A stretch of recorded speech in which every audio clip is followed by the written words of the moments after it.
Olá, graça e paz, meu irmão e minha irmã. Estamos iniciando a leitura da Bíblia em 365 dias, uma dose de amor com a Palavra de Deus. Hoje, no 167º dia, trago para leitura e comentários bíblicos os livros de 2 de Samuel, capítulos 9 e capítulo 10, livro de Salmo, capítulo 105, dos versículos 1 a 25, e o livro 1 de Pedro, capítulo 4. A minha recomendação é que todos tenham em mãos o nosso kit de fé, bloco de anotação, caneta ou lápis. A Bíblia é tão importante quanto a sua leitura diariamente nos traz refrigério para a alma, sabedoria, sobretudo nos aproxima de Deus, fortalecendo assim a nossa fé e esperança. Enquanto você pega o nosso kit de fé, trago uma recomendação importante. Todos nós temos a necessidade de estarmos em comunhão com Deus diariamente. Comunhão esta, através da leitura da Bíblia, ouvir os nossos devocionais e orar junto conosco. A Bíblia Sagrada está cheia de promessas, mas elas só serão concretizadas se você acreditar na Palavra de Deus. Precisamos acreditar na Palavra. Alimente a sua fé diariamente. Quando tudo, sobretudo, vier contra, a sua Palavra tem muito mais força do que as coisas contrárias que estão vindo. Estamos vivendo um tempo difícil. Satanás não está aqui para roubar o seu carro, a sua roupa, seu relógio, sua casa, seu apartamento. Ele vem para roubar esta semente aqui, a leitura da Bíblia, a sua fé e os propósitos que Deus tem para a sua vida e a sua família. Precisamos usar todos os recursos que Deus tem nos dado. A Bíblia Sagrada nos faz gerar a fé, nos faz ter o alimento, a cura, a restauração. A compreensão da palavra vem através da revelação pelo Espírito Santo. Senhor, revele a compreensão de sua palavra hoje e sempre. Senhor, me dê a compreensão de sua palavra em nome de Jesus. Se desconecte de tudo e permita que a palavra do Senhor adentre em vossos corações. Vamos para a leitura no livro 2 de Samuel, capítulos 9 e capítulo 10.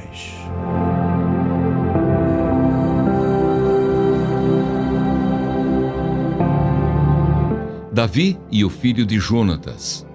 Um dia Davi perguntou: será que resta ainda alguém da família de Saul para que eu use de bondade para com ele por causa de Jonatas?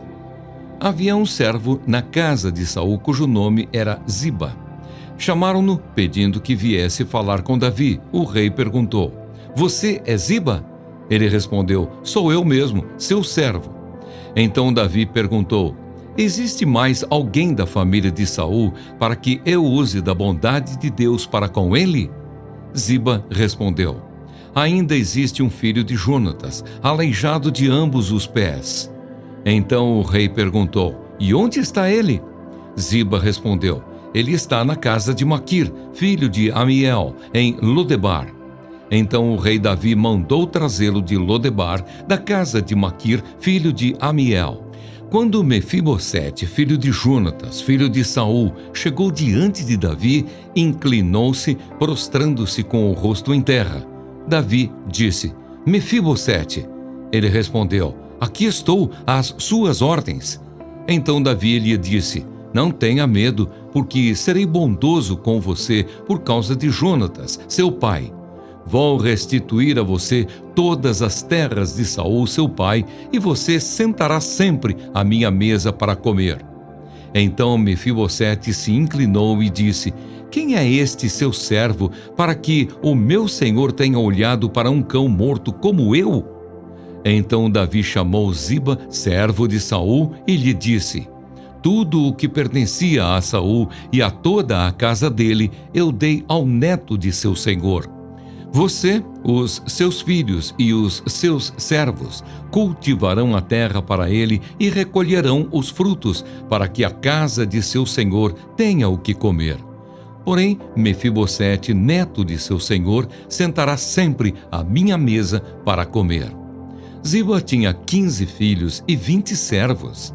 Ziba disse ao rei: farei tudo o que o rei, meu senhor, ordena a este seu servo. E assim Mefibosete passou a fazer as refeições à mesa de Davi como um dos filhos do rei.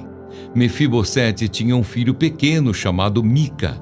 Todos os que moravam na casa de Ziba eram servos de Mefibosete. Mefibosete morava em Jerusalém porque fazia as refeições sempre à mesa do rei. Ele era coxo de ambos os pés. Davi derrota os amonitas e os sírios. Depois disto, morreu o rei dos filhos de Amon e em seu lugar reinou Anum, o filho dele. Então Davi disse: serei bondoso com Anum, filho de Naás, assim como o pai dele foi bondoso comigo. E Davi enviou alguns servos para consolar Anum por causa da morte de seu pai. E os servos de Davi chegaram à terra dos filhos de Amon. Mas os príncipes dos filhos de Amon disseram a seu senhor Anum: o Senhor pensa que foi para honrar o seu pai que Davi mandou esses consoladores? Não teria sido mais para que esses servos enviados por ele conheçam e espionem a cidade para poderem destruí-la?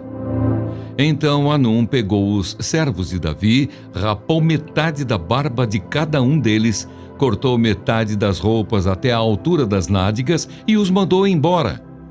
Quando Davi soube disso, enviou mensageiros ao encontro deles, porque estavam muito envergonhados.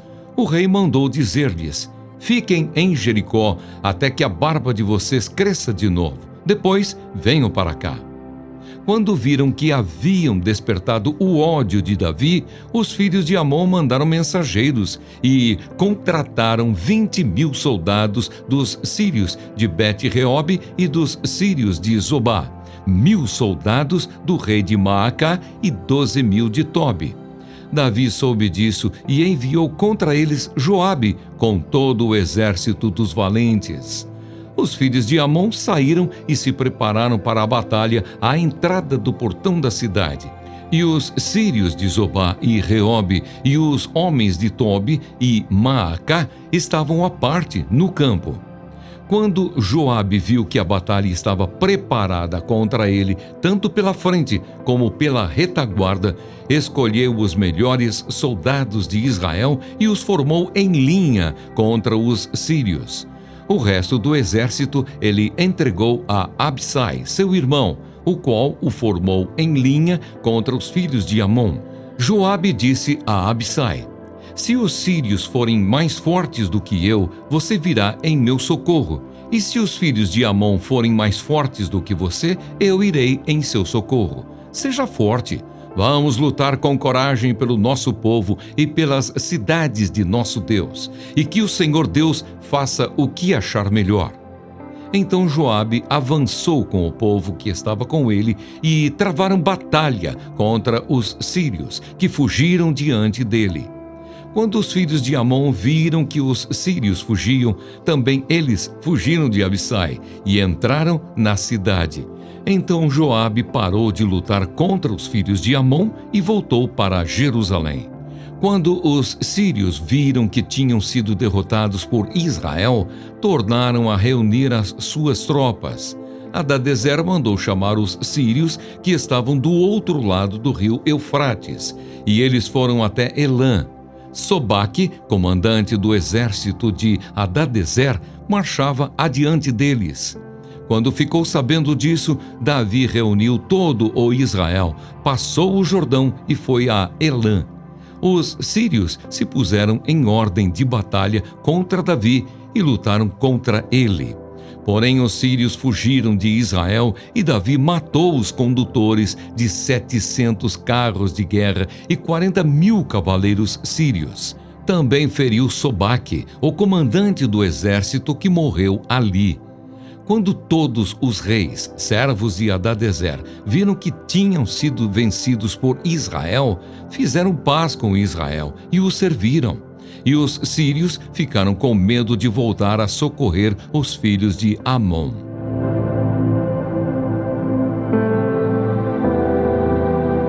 Amém.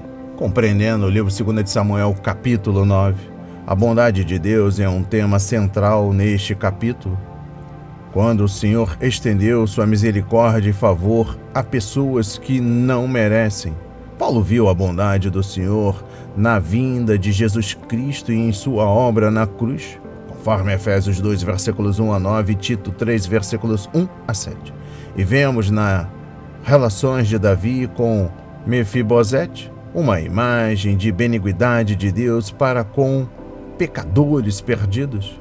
Davi havia prometido a Saul e Jonatas que não exterminaria os descendentes deles quando se tornasse rei, conforme 1 Samuel capítulo 20, versículos 12 a 17, versículo 42 e capítulo 24, versículo 21. No caso de Mefibosete, filho de Jonatas, Davi não só cumpriu sua promessa, mas foi acima e além do chamado do dever. Compreendendo o versículo 3, Davi não podia demonstrar amor ou bondade a Jonatas, que já tinha morrido. Por isso procurou um dos parentes de seu grande amigo a quem pudesse expressar seu afeto. O mesmo acontece com os filhos de Deus. Eles são chamados e salvos não porque merecem algo de Deus, mas devido ao Filho de Deus, Jesus Cristo, conforme Efésios 1, versículo 6 e capítulo 4, versículo 32. O Senhor, em sua graça, nos dá o que não merecemos e, em sua misericórdia, não nos dá o que merecemos. Compreendendo o versículo 7, o fato de Davi ter dado o primeiro passo para resgatar Mefibosete nos lembra que foi Deus quem nos estendeu a mão e não nós que o procuramos. Estávamos distante do Senhor, éramos seus inimigos, mas Ele nos amou e enviou o seu Filho para morrer em nosso lugar. Deus demonstra seu amor por nós. Cristo morreu em nosso favor quando ainda éramos pecadores. Romanos 5, versículo 8. Resgatar e restaurar Mefibosete custou a Davi apenas a terra de Saul, pela qual ele nunca pagou. Para começar, já para nos restaurar e nos levar à sua família, no entanto, Jesus teve de sacrificar a própria vida. E nossa herança é muito mais do que um simples pedaço de terra neste mundo. É um lar eterno no céu. Compreendendo o versículo 8, Mefibosete considerava-se um cão morto. Nós também estávamos mortos em nossas transgressões e pecados quando Jesus nos chamou e nos deu nova vida. Conforme Efésios 2, versículos 1 a 6. Temos uma posição mais elevada do que a que Davi deu a Mefibosete, pois agora estamos assentados no trono com Jesus Cristo, conforme Efésios 2, versículo 6, e reinamos em vida por meio dele. Conforme Romanos 5, versículo 17. Deus nos dá as riquezas de sua misericórdia e graça, conforme Efésios 2, versículos 4 a 7, e as insondáveis riquezas em Cristo, conforme Efésios 3, versículo 8. O Senhor supre todas as nossas necessidades não por meio dos tesouros de um rei terreno, mas de acordo com suas gloriosas riquezas, conforme Filipenses 4, versículo 19. E eu encerro a compreensão do capítulo 9 com o versículo 13. Este evento comovente na vida de Davi não só ilustra a experiência espiritual do cristão em Jesus, mas também revela que o rei era, de fato, um homem segundo o coração de Deus, conforme 1 Samuel capítulo 13, versículo 14, e Atos 13, versículo 22. Davi era um pastor que tinha preocupação especial com as ovelhas defeituosas no rebanho. Ele amava a Deus e amava ao seu próximo. Mefibosete, como a si mesmo, um modelo que somos chamados a seguir. Compreendendo o capítulo 10, mais uma vez, conforme o capítulo 9, Davi queria demonstrar bondade, mas agora sua intenção o levou à guerra e não à paz. As propostas que fez ao vizinho foram mal interpretadas e Davi se viu obrigado não só a defender a própria honra, como também a honra do Senhor e de seu povo. O guerreiro Davi também era um homem que entendia o princípio encontrado em Romanos 12, versículo 18.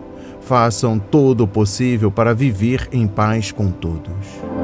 Compreendendo o versículo 2, como Davi se tornou cordial com os amonitas quando seu antecessor estava em guerra contra eles. Isso provavelmente ocorreu quando Davi estava no exílio e pareceu estar em guerra com Saul.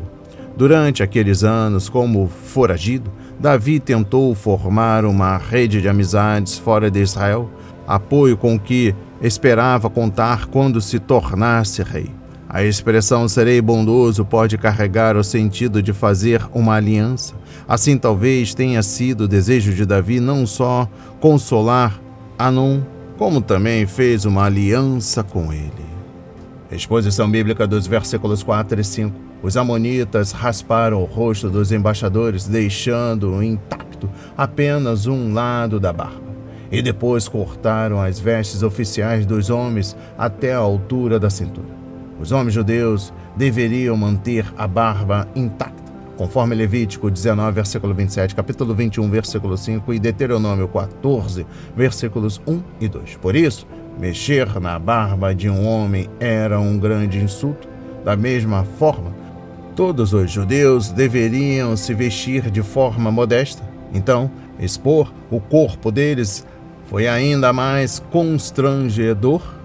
Cortar as túnicas também significava remover as franjas de suas vestes, ornamento que os identificava como israelitas, conforme Números 15, versículos 37 a 41 e Deuteronômio 22, versículo 12. Exposição bíblica dos versículos 6 a 14. Israel subitamente se viu diante de dois exércitos que estavam usando o movimento de pinça para derrotá-lo. Os arameus vindo do norte e os amonitas avançando desde o sul. Joabe sabiamente dividiu suas forças e colocou seu irmão Abissai como responsável pela frente do sul. Com a ajuda providencial do Senhor, Joabe derrotou de tal modo os arameus que sua vitória assustou as tropas do sul e elas fugiram para Rabá, a capital fortificada de Amon. Compreendendo o versículo 14, com os amonitas presos em Rabá, Joabe sabiamente esperou até a primavera do ano, conforme capítulo 11, versículo 1, para montar cerco contra a capital amonita. O general tomou a cidade e chamou Davi para encerrar o sítio e reivindicar a honra, conforme capítulo 12, versículos 26 a 31. Foi enquanto Joabe e seus homens estavam cercando Rabá que Davi permaneceu em Jerusalém e cometeu o adultério com Batseba. E eu encerro a compreensão do livro 2 de Samuel, capítulo 10, com a exposição bíblica dos versículos 17 a 19. Davi, de fato, foi um homem de guerra que lutou as batalhas do Senhor e Deus estava com ele para lhe conceder a vitória. Por causa dos dons e da ajuda de Deus, Davi, sem dúvida, se tornou o maior rei de Israel e seu maior gênio militar. Ele foi abençoado com a presença de homens corajosos ao seu lado, como Joabe e Abissai, além de seu exército, conforme capítulo 23 e também 1 de Crônicas, capítulo 11, versículos 10 a 47. Apesar de todo o caráter e grandeza de Davi, no entanto, ele ainda estava sujeito à tentação e ao pecado. Também nós, em nosso momento de maior sucesso e realizações, podemos estar à beira do orgulho e do fracasso moral. Nunca há um bom momento para baixarmos a guarda espiritual e pensarmos que estamos além da necessidade de ajuda e de proteção contínua de Deus. Vamos para a leitura no livro de Salmos, capítulo 105, dos versículos 1 a 25.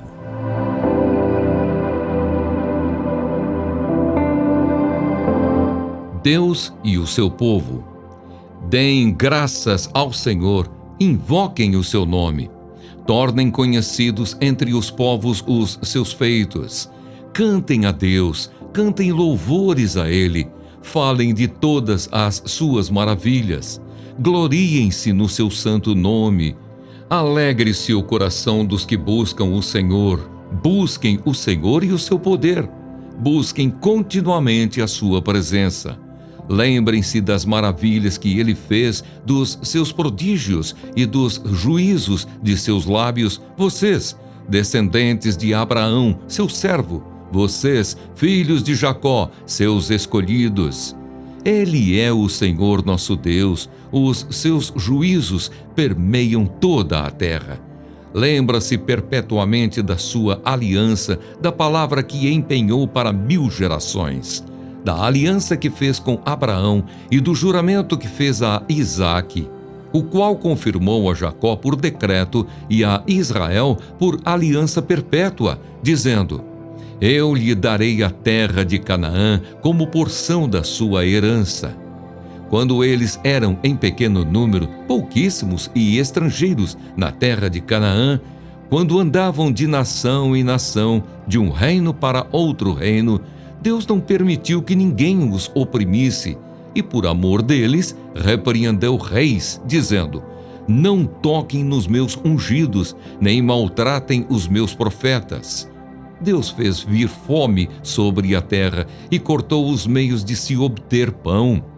Adiante deles enviou um homem, José, que foi vendido como escravo. Apertaram os seus pés com correntes e puseram uma coleira de ferro no seu pescoço até cumprir-se a profecia a respeito dele e tê-lo provado a palavra do Senhor.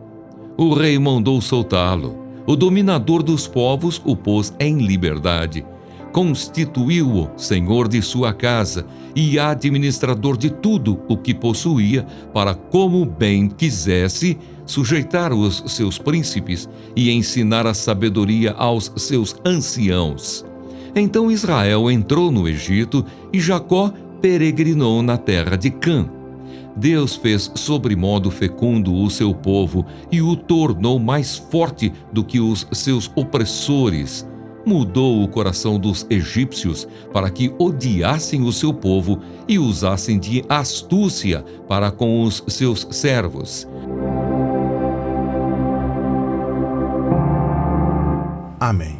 Compreendendo o livro de Salmo, capítulo 105, dos versículos 1 a 25, exposição bíblica dos versículos 1 a 15. Em sua graça soberana, o Senhor escolheu Abraão, conforme versículos 6, 9 e 42, e fez sua aliança com ele, conforme Gênesis 12, versículos 1 a 5, capítulo 15, versículos 9 a 1 e Atos 7, versículos 1 a 8. Um pacto que se aplica tanto aos descendentes físicos de Abraão como aos cristãos hoje, como filhos espirituais do patriarca, conforme Lucas 1, versículo 68 a 79, Gálatas 3, versículos 1 a 9 e versículo 29. Uma das promessas da aliança era a dádiva da terra de Canaã para o povo de Israel, conforme Salmos 105, versículos 11, 42 a 44. E essa promessa foi repetida para o filho de Abraão, Isaque, conforme Gênesis 26, versículos 1 a 6, e para o seu neto, Jacó, conforme Gênesis 28, versículos 13 a 17. Exposição bíblica dos versículos 12 a 15. Esta aliança foi um ato de graça da parte do Senhor, pois nenhum dos patriarcas tinha direito de fazer qualquer reivindicação a Deus, nem ele lhes devia coisa alguma. Eles eram nômades sem lar, peregrinos e estrangeiros, conforme Hebreus 11, versículos 8 a 16, que dependiam da proteção e da direção do Senhor, conforme Gênesis 34, versículo 30 e Deuteronômio 7, versículo 6 a 11, e também capítulo 26, versículo 5.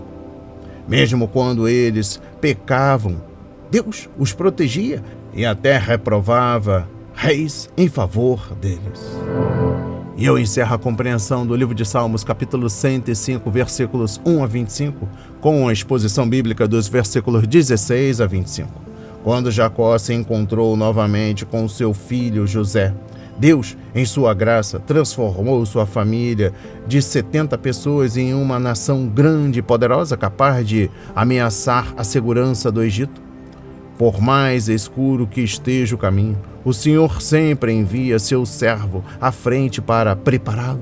Deus permitiu que os egípcios perseguissem o seu povo, pois o sofrimento é um dos segredos para dar frutos.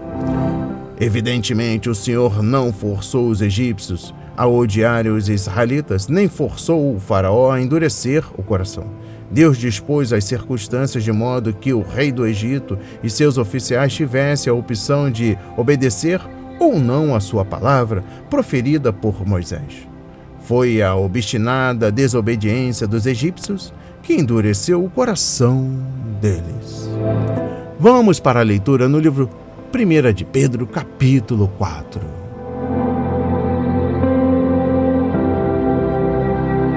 Vida segundo a vontade de Deus. Ora, tendo Cristo sofrido na carne, estejam também vocês armados do mesmo pensamento. Pois aquele que sofreu na carne rompeu com o pecado, para que no tempo que lhes resta na carne, vocês não vivam mais de acordo com as paixões humanas, mas segundo a vontade de Deus. Porque basta que no passado vocês tenham feito a vontade dos gentios, tendo andado em práticas libertinas, desejos carnais, bebedeiras, orgias, embriaguez e em detestáveis idolatrias. Por isso, falando mal de vocês, estranham que vocês não se juntam com eles no mesmo excesso de devassidão. Eles que terão de prestar contas àquele que é competente para julgar vivos e mortos. Pois para este fim o Evangelho foi pregado também a mortos, para que, mesmo julgados na carne, segundo os homens, vivam em espírito, segundo Deus. Bons administradores da graça de Deus. O fim de todas as coisas está próximo. Portanto, sejam criteriosos e sóbrios para poderem orar. Acima de tudo, porém, tenham muito amor uns para com os outros, porque o amor cobre a multidão de pecados. Sejam mutuamente hospitaleiros, sem murmuração. Sirvam uns aos outros, cada um conforme o dom que recebeu, como encarregados de administrar bem a multiforme graça de Deus. Se alguém fala, fale de acordo com os oráculos de Deus. Se alguém serve, faça-o na força que Deus lhe dá, para que em todas as coisas Deus seja glorificado por meio de Jesus Cristo, a quem pertence a glória e o domínio para todo o sempre. Amém. Coparticipantes dos sofrimentos de Cristo. Amados, não estranhem o fogo que surge no meio de vocês, destinado a pô-los à prova, como se alguma coisa extraordinária estivesse acontecendo. Pelo contrário, alegrem-se na medida em que são coparticipantes dos sofrimentos de Cristo, para que também, na revelação de sua glória, vocês se alegrem, exultando. Se são insultados por causa do nome de Cristo, vocês são bem-aventurados, porque o Espírito da glória, que é o Espírito de Deus, repousa sobre vocês. Que nenhum de vocês sofra como assassino, ou ladrão, ou malfeitor, ou como quem se mete na vida dos outros. Mas, se sofrer como cristão, não se envergonhe. Pelo contrário, glorifique a Deus por causa disso. Porque chegou o tempo de começar o juízo pela casa de Deus. E se começa por nós, qual será o fim daqueles que não obedecem ao Evangelho de Deus? E se é com dificuldade que o justo é salvo, que será do ímpio e do pecador? Por isso também os que sofrem segundo a vontade de Deus entreguem a sua alma ao fiel Criador na prática do bem.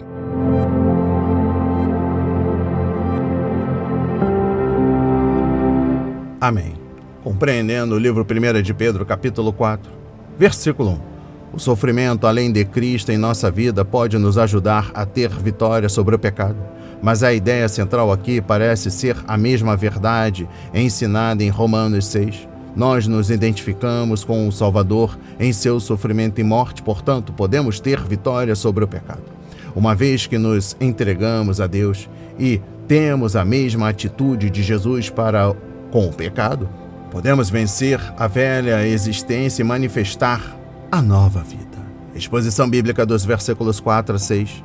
Os não salvos não entendem a mudança radical pela qual seus amigos passam quando confiam em Cristo e se tornam filhos de Deus.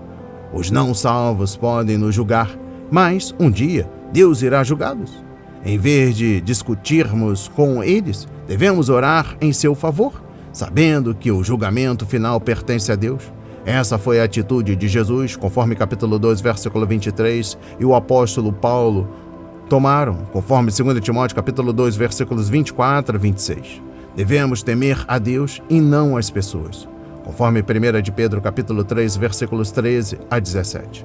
Exposição bíblica dos versículos 7 a 11. Se, de fato, esperamos o retorno de Cristo, então pensaremos nos outros e nos relacionaremos corretamente com eles. O amor pelos santos é importante. Esse amor deve ser profundo ou fervoroso. A palavra original descreve um atleta se esforçando para atingir o objetivo.